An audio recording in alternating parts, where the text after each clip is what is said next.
before the world fully awakens, before the noise of the day settles into your ears, before your phone lights up with messages and responsibilities.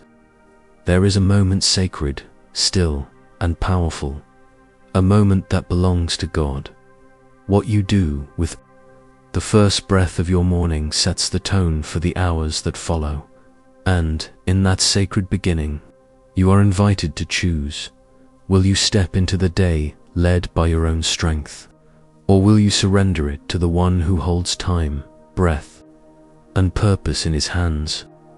There is something profoundly beautiful about giving God the very first moments of your day, not out of obligation, not as a religious routine, but as a declaration that He is first, that before anything else, He is everything. When your feet touch the ground and your heart is still waking up, heaven is already near. God doesn't wait until you're alert or productive. He doesn't require you to be strong or eloquent. He simply desires your presence, your attention, your willingness to begin with Him, and when you do, something shifts. The peace that surpasses understanding doesn't come later. It comes now. The strength you need for what lies ahead is no longer distant. It flows from within, because you have chosen to connect with the source, rather than navigate the day disconnected from His presence. How many mornings have we rushed out of bed, anxious about what's next, already behind on our schedule, unaware that the first battle of the day was never external, it was internal. The fight to pause, the battle to be still, to put aside the urgent in favor of the eternal. God is not asking for your perfection in the morning. He is simply inviting you to start with Him. You don't have to know the right words to say. You don't need to recite a flawless prayer. You don't even need to feel fully awake. You just need to be willing to say, Lord, here I am. This day is yours. Lead me. Because the truth is, how you begin your day often determines how you end it. And when you begin it with God, you carry His peace into every meeting, every conversation, every obstacle. You walk with a sense of clarity, not because you know what the day will hold, but because you know who holds the day. When you give God your mornings, you are giving Him more than time. You are giving Him permission. Permission to speak into your thoughts, permission to guide your heart, permission to interrupt your plans and align them with His will. It is a small act with eternal consequences. Think about it when you skip that moment with God. Something feels off. Your spirit senses the difference. The noise seems louder. The stress feels heavier. But when you begin with Him, the ground under your feet feels firmer. The chaos around you can't penetrate the peace within you. So start your day not just with coffee or with a scroll through your phone, but with heaven's perspective. Let your first words be directed upward. Let your first thoughts be anchored in truth. Let your first breath be a quiet offering. Thank you, Lord. Be with me today, because God doesn't just belong in emergencies or evening prayers. He is the God of mornings, the God of beginnings, the God who meets you at dawn with fresh mercy and unwavering love. And when you honor Him with the first of your day, He honors you with the best of His presence. The world will pull at you, the news, the responsibilities, the demands, they will all demand your attention. But when your soul has already been rooted in God, you won't be easily shaken. You'll be grounded, centered, prepared. That single quote is what happens when you give God the start of your day. You don't just survive the day, you live it with purpose.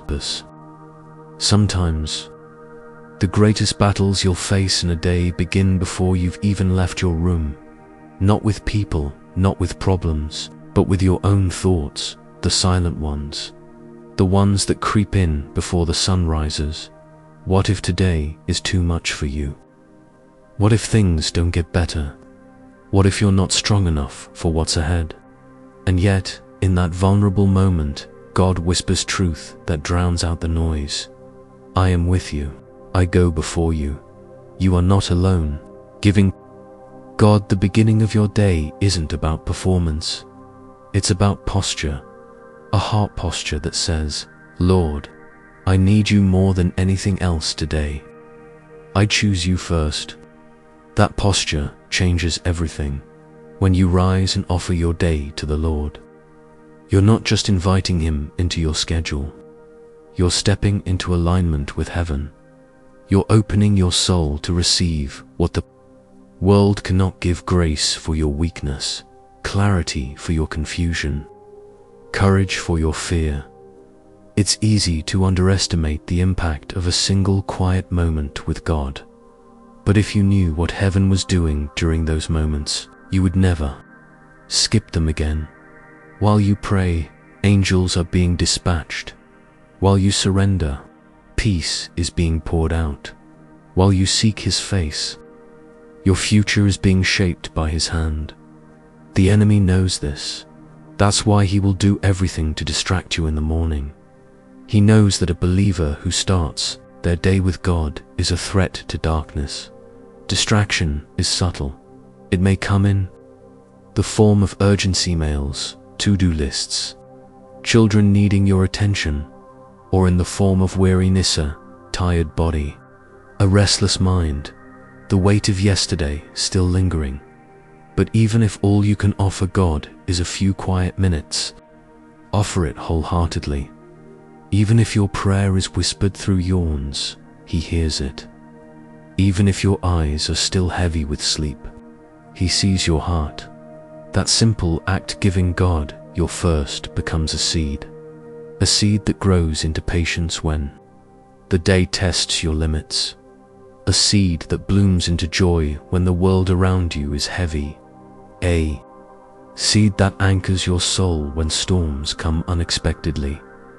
You may not always feel something supernatural when you pray in the morning. You might not hear an audible voice or see instant change. But faith isn't always about what you feel, it about who you trust, and trusting God with the first of your day is a powerful act of faith. There is power in consistency. The more you begin your day with God, the more aware you become of His presence throughout the day. You begin to notice His fingerprints on ordinary moments. You start to feel His peace when nothing makes sense. You recognize His voice guiding you when choices arise. That kind of awareness doesn't come from rushing. It comes from choosing again and again to start with Him. And on the days when it's hardest, when the alarm feels cruel, when your heart feels heavy, when you're running behind, those are the days you need it most, not out of guilt, not as a religious duty, but because you've tasted the difference, because you know that without Him, even the best day can feel empty, and with Him, even the hardest day becomes meaningful. You may think, I don't have time, but maybe it's not about having time. Maybe it's about making time. Maybe the reason the day feels chaotic is because we started it.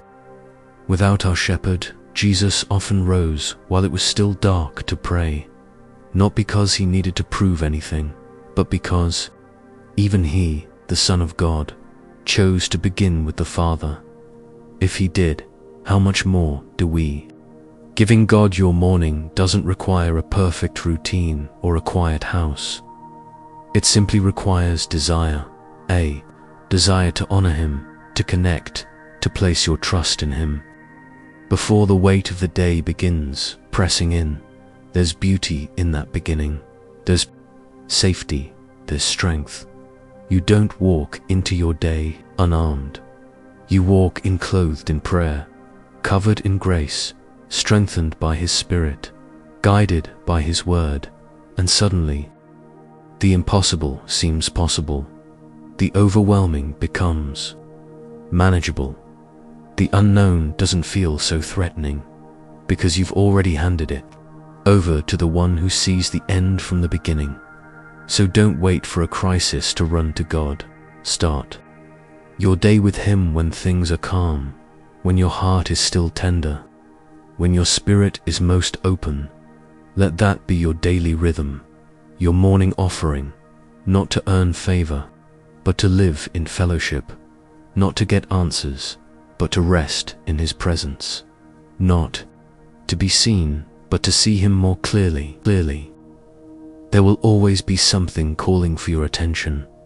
The rush of obligations, the flood of information, the ever-growing to-do list that begins before breakfast and never quite ends.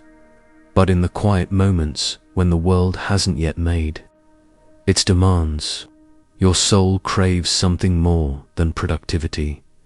It longs for presence. It longs for God. That longing isn't weakness, it's divine design. You were created not just to function, but to fellowship, not just to perform, but to abide. And morning is the gateway into that sacred space where God meets you, not as a taskmaster, but as a father, not as a distant deity, but as the lover of your soul. Think about the power of that reality. The God who holds galaxies waits for you to awaken. The one who speaks and stars are born leans in to hear your first breath. And He's not checking your schedule, He's offering Himself in those first waking moments. Your spirit is most sensitive. Before the world imposes its values and voices, you are most receptive. And it is there, in that raw and holy space, that God can do some of His deepest work. Not because you're doing everything right, but because you're doing the one thing that matters. You're showing up. You're choosing Him, even if your body is tired, even if your heart is heavy, even if your prayers come out in sighs and silence. He meets you there. And over time, those quiet moments become more than ritual. They become refuge. When you start your day with God, you begin to hear differently. You start to see through spiritual eyes. What once felt overwhelming now feels covered. What once felt uncertain now feels guided. Because morning prayer doesn't just shift your mood, shapes your mindset. It anchors your identity. It reminds you that before you are anything else today, before you're a parent, a worker, a friend, a leader, you are a child of God. And that truth gives you permission to release the pressure. You don't have to carry it all. You don't have to be in control. You don't have to predict every outcome, because the one who calls you His own has already gone ahead of you. He has prepared a way, and when you give Him your morning, you're not trying to get Him to bless your path. You are aligning your heart with His. Some mornings will feel vibrant and clear. Others may feel dull, distracted, or dry. But consistency builds communion.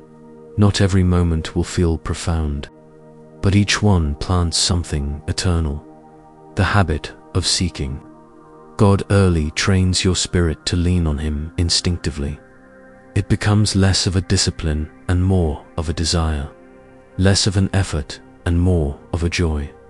And on the days when life unravels unexpectedly, when the news brings anxiety, when relationships strain, when disappointment knocks at your door, your first instinct won't be panic, it will be prayer. Because you've built your life on that rhythm. You've trained your soul to look up before looking around. You've chosen the better portion, just as Mary did, sitting at His feet while the world rushed around her, and in doing so, you've discovered the secret the world doesn't understand. Peace isn't found in more control, it's found in deeper surrender. So start tomorrow, and the day after that, with a heart turned toward Him, not because it's easy, not because you're trying to earn approval, but because He is worthy, and because your soul has learned the truth. It is better to begin with God than to catch up with Him later. Let your mornings become a place of meeting. Let your first breath carry His name. Let your first thoughts invite His presence. You don't need the perfect setting. You don't need the perfect words. You only need a willing heart. Because a surrendered morning becomes a surrendered day, and a surrendered day becomes a surrendered life. So tomorrow, when the alarm goes off, pause, breathe, whisper, "Good morning, Lord, lead me." And as the sun rises, let your spirit rise with a tankard in grace, clothed in peace, and filled with His presence. And if these words have stirred something within you, let it become more than inspiration. Let it become transformation. Come back to this space each morning. Let it be your gentle reminder to begin again with Him, not just today, but every day, because every morning is a new invitation, and He's waiting for you at the dawn.